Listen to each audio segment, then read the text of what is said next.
Ok, allez hop, on a passé nos 7 écritures. Ensuite, je demande la balance de fin janvier. Mais je vous rappelle qu'avant d'établir une balance, il faut faire le grand livre. Et à nouveau, on va commencer à pointer. Et là, je vous ai dit, dans le grand livre, on retrouve tous les comptes de l'entreprise, ceux qui existaient en début de période. Attention, soyez attentifs, c'est le plus important ça. Hein. Je répète, dans le grand livre, on retrouve tous les comptes de l'entreprise, ceux qui existaient au début de la période, donc lors de la dernière balance, ceux qui ont été créés pendant la période, donc les comptes qui n'existaient pas dans la dernière balance effectuée. Donc la première chose à faire, c'est de quoi? C'est quoi?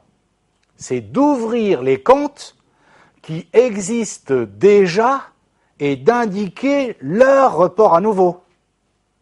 Dans le cas présent, quels étaient les comptes qui existaient déjà le 1er janvier? Est-ce que vous êtes d'accord que c'est forcément les comptes du bilan du 31-12 N-1? Est-ce que vous me suivez? D'accord, vous allez me demander, tout va s'expliquer, en tout cas, je l'espère. Dites-moi, le problème c'est qu'il faut ouvrir chaque compte. Donc regardez bien la simplicité. Hein. On a le bilan, qu'est-ce qu'il y a au bilan? Il y a des comptes à l'actif, des comptes au passif. Exemple, je vois à l'actif, construction 800 000, matériel de bureau 300 000, et je vois au passif, par exemple, capital 700 000. Donc, dans le grand livre, il faut que j'ouvre déjà ces comptes-là. D'accord. Des comptes 2, oui, c'est très bien. Le problème, quand j'ouvre le grand livre et que je reprends chaque compte, le problème, quelle est la première chose que je dois faire? Les reports à nouveau. Le compte construction, son report à nouveau, il est comment? Débiteur ou créditeur? Et pourquoi? Il est soit débiteur, soit créditeur. Parce que si vous ne comprenez pas ça, vous ne comprenez rien, hein, on est bien d'accord. Hein. C'est pas le hasard, hein, c'est pas le loto, là. Hein. Le compte construction, ça va où, le compte construction? À l'actif, il n'y a pas de piège dans ce que je vous dis. Or, qu'est-ce que je vous ai dit? Les comptes de bilan à solde fin de période débiteur vont à l'actif. Il vous faut quoi? Des millions d'heures de cours pour comprendre qu'un compte qui est à l'actif, ben, il a un solde fin de période débiteur, donc un report à nouveau débiteur. Aussi simple que ça. Vous voyez, c'est cartésien la compta. C'est pas de l'histoire, je raconte des histoires à la pause. Non, complètement cartésien. D'accord? Donc les comptes d'actifs ont obligatoirement un report à nouveau débiteur et les comptes de passifs ont obligatoirement un report à nouveau créditeur. Et dans un deuxième temps, on s'occupe des écritures passées en janvier et on complète dans le grand livre les comptes déjà ouverts où on crée ceux qui n'existent pas encore. Est-ce que vous êtes d'accord? Donc, dans le bilan présenté en annexe, il existe 5 comptes. Donc, on commence par les ouvrir en indiquant pour chacun d'eux leur report à nouveau. Donc, ça veut dire, encore une fois, on pointe. On commence par ça. Vous imaginez que si on commence à pas pointer, c'est le why, comme vous dites. D'accord? Ok? C'est l'enfer, on fait n'importe quoi. Ça vous va bien, mais quand même. D'accord? Ok? Donc, on commence par ouvrir les comptes. Puis, on procède exactement de la même manière que ce que nous avons vu précédemment. On coche les comptes dans les écritures et on enquille dans le grand livre. D'accord? Donc, alors là, je vais aller vite, hein, on est bien d'accord. Hein. J'ouvre le compte 213, construction, c'est le premier que j'ai à l'actif. D'accord? Débit crédit, est-ce que vous êtes d'accord qu'il a bien un report à nouveau de 800 000? Et après, pendant que je l'ai ouvert, qu'est-ce que je fais? Je regarde dans les écritures que j'ai passées, est-ce que j'ai utilisé le compte construction, oui ou non? Non. Donc, ça veut dire que les mouvements, il n'y a rien eu pendant la période, vous me suivez? Et donc, à la fin du mois de janvier, il a un report à nouveau débiteur de 800 000. Après, le matériel de bureau, est-ce que vous êtes d'accord que c'est la même chose? Après, banque. Alors là, c'est pas pareil. Pourquoi c'est pas pareil? J'ouvre le 512 banque. Il avait un report à nouveau, puisqu'il est à l'actif, débiteur de 100 000. Et après, qu'est-ce que je fais? Dans les écritures, je vais pointer à chaque fois que j'ai utilisé le compte 512, si j'ai utilisé le compte 512. Est-ce que c'est clair pour tout le monde? Vous voyez, c'est tout bête. Hein, je veux dire, une fois qu'on a compris le principe, c'est long, d'accord? Mais je veux dire, c'est pas difficile. Mais par contre, il faut bien comprendre le principe. Donc je pointe, etc. Du coup, il a un report à nouveau débiteur à la fin du mois de janvier, le compte banque de 340 000. le capital. Alors, je ne vais pas vous les détailler chacun d'entre eux, puisque je vous les ai tous mis parce que je veux que ce soit bien complet, entier, sans faire sauter une étape. Mais je ne vais pas m'amuser quand même. Bon. Des grands garçons et des grandes filles, quand même. D'accord? Des fois, on se demande. Mais bon, quand même, des grands garçons et des grandes filles. Alors, il y a les comptes, évidemment, de charges et de produits. Regardez bien. Eux, ces comptes-là, ils avaient un report à nouveau nul. Est-ce que vous me suivez? D'accord? Très bien. 401 fournisseurs, les ventes, les clients, les charges de personnel, etc., etc. Et donc, à partir du grand livre, je peux construire la balance. Ça va, vous me suivez? Et dans la balance, je ne change pas d'avis, les numéros de compte classés dans l'ordre, les intitulés, les reports à nouveau, regardez bien s'il vous plaît, les reports à nouveau, d'accord? Ici, les reports à nouveau ne pouvaient concerner que des comptes de bilan, puisqu'il n'y avait pas de compte de résultat, puisque j'étais reparti à zéro. Donc les reports à nouveau, les soldes début de période, 1,2 million, 1,2 million, vous me suivez?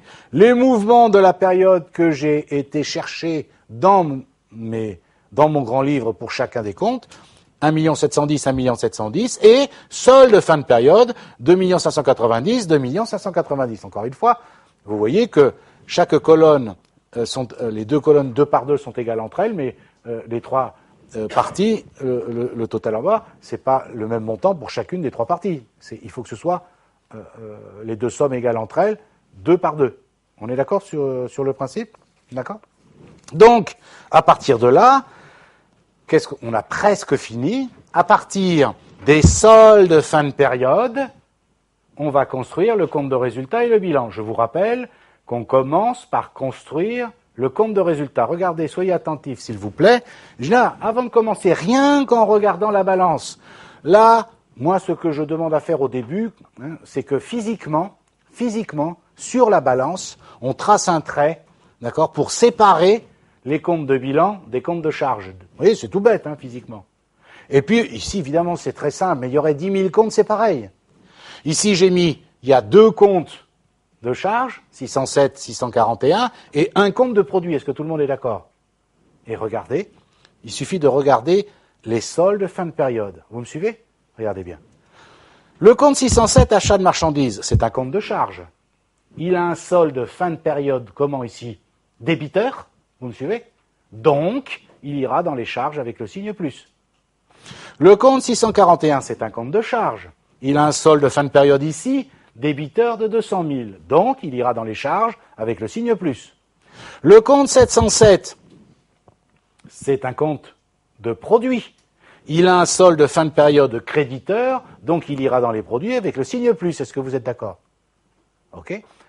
Regardez, à partir de là, je vais pouvoir présenter le compte de résultat en appliquant exactement ce que je viens de dire. Et là, vous voyez que ce n'est pas un hasard, que les charges ne vont pas n'importe où, n'importe comment, n'importe quel signe. D'accord? Vous voyez là la logique, je retrouve bien, à partir de mes soldes de fin de période dont je viens de parler, j'ai appliqué la règle dont je viens de vous parler, et là, immanquablement, je vois que le total des charges est de 700 000 ici, et que le total des produits est de 1 million. Donc, dans ce cas de figure, au titre du mois de, c'est quoi, janvier ou octobre, je ne sais plus, excusez-moi, janvier, je ne sais plus, dans l'entreprise, pendant le mois de janvier, dans cet exemple-là, a dégagé un bénéfice de 300 000 euros, vous êtes d'accord? Une fois que j'ai fait ça, je peux faire le bilan au 31 janvier. Je reprends mes soldes fin de période de ma balance. Vous me suivez? Les comptes de bilan à solde fin de période débiteur vont à l'actif et les comptes de bilan à solde fin de période créditeur vont au passif. Si vous regardez votre balance, au lieu de regarder les corneilles, regardez la balance. D'accord? OK? Je vois le compte capital, il a un solde fin de période comment dans ma balance? Il n'y a pas de piège. Compte capital. Il faut tourner la page, c'est fatigant. Un solde fin de période créditeur de 700 000. Qu'est-ce que j'ai dit la règle? Un compte de bilan c'en est un. Il a un solde fin de période créditeur, donc il va au passif. Mais attendez, ça ne vous étonne pas? Quand je vous avais demandé, vous vous souvenez, d'apprendre comme des brutes ce qu'il y a dans un compte de résultat et dans un bilan, et comme vous avez appris comme des brutes, bien sûr, d'accord, vous savez déjà que le capital va au passif. Sauf que, à l'époque, vous ne saviez pas pourquoi. Ça se construisait comme ça. Maintenant, vous voyez la logique. C'est cartésien, c'est pas un hasard. D'accord? Donc, le compte capital, il a un solde fin de période créditeur, donc dans un bilan, il va au passif. Je prends le compte emprunt, ici, c'est un compte de bilan, puisque c'est le compte 16, il a un solde fin de période créditeur, donc il va au passif. Le compte construction, il a un solde fin de période débiteur de 800 000, donc il va à l'actif. Matériel de bureau, c'est un compte de bilan, il a un solde fin de période débiteur de 300 000, donc il va à l'actif. Le compte fournisseur, il a un solde fin de période créditeur, c'est un compte de bilan, à solde fin de période créditeur, donc il va au passif. Qu'est-ce qui nous manque? Les clients, solde fin de période débiteur de 450 000, donc il va à l'actif. Et le compte banque, ici, un solde fin de période débiteur de 340 000, donc il va à l'actif. Est-ce que vous me suivez? Sauf, et ça vous le verrez à vos dépens, vous pourriez dire, ben ça y est, ouf, c'est fini. Pas tout à fait. Qu'est-ce que je vous ai dit, vous vous souvenez? Il y a un compte qui manque là. C'est le résultat de l'exercice. Et je vous ai dit que on construisait d'abord le compte de résultat pour connaître le résultat. Et le résultat, on vient en fait le rajouter, vous voyez, du côté du passif. C'est un bénéfice, il vient en signe plus. En fait, qu'est-ce que c'est que ces 300 000 euros de résultat? Quand vous regardez la balance, si vous supprimez tous les comptes de produits et tous les comptes de charges, je vous explique là ce qui se passe, la dernière écriture. Regardez bien, d'où ça sort ces 300 000? Dans cet exemple très simple.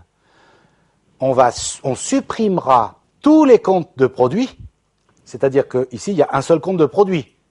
Vous le voyez dans la balance. 1 million au crédit, je le supprime. Vous me suivez? Je supprime tous les comptes de charges.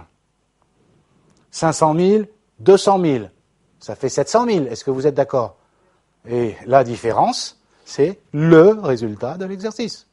Et ici, qui est un bénéfice. Voilà, mécaniquement, comment ça se passe. Aussi simple que ça. Tout le temps vrai, tout le temps. Oui, mais jusqu'à ma mort, oui. Même après ma mort, oui, tout le temps. Même les Égyptiens, ça, c'était déjà vrai. D'accord? Ok? Donc voilà, ça c'est vraiment très important, parce qu'après, une fois que, comme je dis toujours, je peux faire autre chose dans la vie après. Si vous avez compris ça, après le reste, c'est de la soupe, c'est de la technique, je vais vous embêter, mais les fondamentaux, ils sont là. D'accord? Ils sont vraiment là. Et tant que vous n'avez pas compris ça, c'est même pas la peine d'espérer avancer. D'accord? Tant que vous n'avez pas compris ça, c'est impossible. Vous ne serez ce que j'appelle que des ânes battés. C'est-à-dire que vous ne ferez à ce moment-là, si vous ne comprenez pas ça, tant que vous n'avez pas compris ça, vous serez des gens qui mécaniquement allaient faire des choses bêtement. Et vous allez passer votre vie à faire des écritures, d'enregistrer des factures d'achat et de vente. Il n'y a rien de déshonorant, mais on peut faire mieux dans la comptabilité. D'accord?